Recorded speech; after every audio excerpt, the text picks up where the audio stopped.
భద్రాద్రి కొత్తగూడెం జిల్లా అన్నపురెడ్డిపల్లి మండల కేంద్రంలో గిరిజన బాలికల ఆశ్రమ పాఠశాలలో నిర్మాణ దశలోనే ఆగిపోయిన భవన నిర్మాణ పనులను కాంపౌండ్ వాల్ పనులను స్థానిక నియోజకవర్గ బీఆర్ఎస్ పార్టీ ఇన్ఛార్జ్ మాజీ ఎమ్మెల్యే మెచ్చా నాగేశ్వరరావుతో రాష్ట్ర బీఆర్ఎస్ నాయకులు ఏనుగుల రాకేష్ రెడ్డి కలిసి పరిశీలించారు.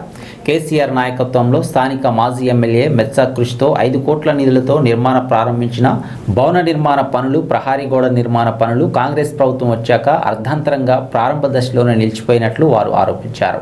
ఉమ్మడి ఖమ్మం జిల్లాలో 3 కీలకమైన మంత్రులు ఉన్నప్పటికీ 18 నెలలుగా మండల కేంద్రంలో ఎందరో విద్యార్థులకు వరంగా నిలిచే ఈ ఆశ్రమ పాఠశాలను పట్టించుకోకపోవడం దారుణమన్నారు. ఆగిపోయిన పనులను వెంటనే ప్రారంభించాలని డిమాండ్ చేశారు. ప్రభుత్వ ధనం కాస్త ఈరోజు వృధా అయ్యేటువంటి ఒక పరిస్థితి కాంగ్రెస్ ప్రభుత్వ హయాంలో నిర్మాణం అయిపోయింది. తెల్లారు లేస్తే యంగ్ ఇండియా అంటాడు రేవంత్ రెడ్డి గారు. ఒకవైపు గురుకులాలకు తాళం ఇస్తూ ఉన్నారు, విద్యాలయాలు మూసేస్తూ ఉన్నారు, విశ్వవిద్యాలయాలను అమ్మేస్తున్నాడు, స్కాలర్షిప్లు ఇయ్యరు, ఫీజు రీయింబర్స్మెంట్ ఇయ్యరు, రాజీవ్ యువ వికాసం అది ప్రారంభం కాకముందే విధ్వంసం అయిపోయింది. ఇటువంటి ఈ పరిస్థితుల్లో ఎట్లా యంగ్ ఇండియా అయితే అని అడుగుతున్నాం. యంగ్ ఇండియా పేరు మీద యంగ్ను చీట్ చేసిండు, ఇండియాని చీట్ చేసిండు, యూత్ను చీట్ చేసిండు, దేశాన్ని చీట్ చేసిండు.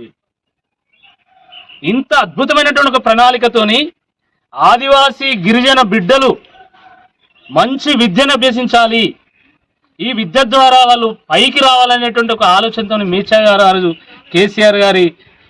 కేసీఆర్ గారి చొరవతోని మరి ఈ యొక్క భవన నిర్మాణం ప్రారంభిస్తే, ఈ ప్రహారీ గోడను ప్రారంభిస్తే ఈరోజు వాటిని పూర్తి చేసే దిక్కు లేదు.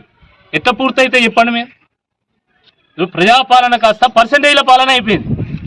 ఎలా చూసినా పర్సెంటేజ్లు కావాలి, కాంట్రాక్టర్ల మీద ఒత్తిళ్ళు. ఇది మేము చెప్తలేం, కాంట్రాక్టర్లే స్వయంగా ఈ రాష్ట్ర ఆర్థిక శాఖ మంత్రి ఉప ముఖ్యమంత్రి గారి ఛాంబర్ ముందు మేము ఈ కమిషన్లు చెల్లించలేం మహాప్రభు, 20% చెల్లించలేదు, తగ్గించండి నేను వేడుకున్నటువంటి సందర్భాన్ని కూడా రాష్ట్ర ప్రజానీకం మొత్తం చూసింది. మరి ఇట్లాంటి ఈ పర్సెంటేజ్లు ఉన్నప్పుడు ఇట్లనే ఉంటుంది. కాంట్రాక్టర్కి ఏం మిగులుతుంది? ఇన్ని పర్సెంటేజ్లు ఇచ్చిన తర్వాత, ఇంత అయిపోయిన తర్వాత వాళ్ళు ఏ ముందుకు వెళ్ళగలుగుతారు? కాబట్టే ఈ రకమైనటువంటి పరిస్థితి. అంటే రాష్ట్రంలో ఏం జరుగుతుందో చెప్పడానికి ఈ ఒక చిన్న ఉదాహరణ చాలు అని చెప్పి ఈ సందర్భంగా మేము చెప్తూ, ఇప్పటికైనా, ఎందుకంటే ఒక గిరిజన ఆదివాసీ ప్రాంతం, ఇది ఏజెన్సీ ప్రాంతము, ఈరోజు ప్రతి ఇంట్లో కూడా ఒక అవేర్నెస్ ఏర్పడ్డది.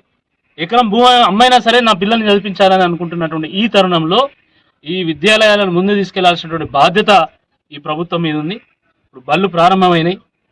ఈ సమయంలో అయినా కనీసం ఇప్పుడు ఏదో తనిఖీలు చేస్తామంటున్నారు, ఉపాధ్యాయులందరినీ తనిఖీలో పంపిస్తున్నారు. మరి ఈ పాఠశాలను తనిఖీలు చేయరా? ఇది సగంలో ఆగిపోయినట్టు ఈ పెండింగ్లో ఉన్నటువంటి భవనం ఎందుకు పూర్తి కాలేదో తనిఖీ చేయరా అని చెప్పి ఈ సందర్భంగా మేము విద్యాశాఖ అధికారులను కూడా అడుగుతున్నాం. కాబట్టి వెంటనే దీన్ని పునః ప్రారంభించాలి, రికార్డు టైంలో దీన్ని పూర్తి చేయాలి. పూర్తి చేసి మరి ఈ పిల్లలకు, ఈ చుట్టుపక్కల ఉన్నటువంటి ఆదివాసీ బిడ్డలకు, గిరిజన బిడ్డలకు అందించాల్సిందే ఈ సందర్భంగా మేము డిమాండ్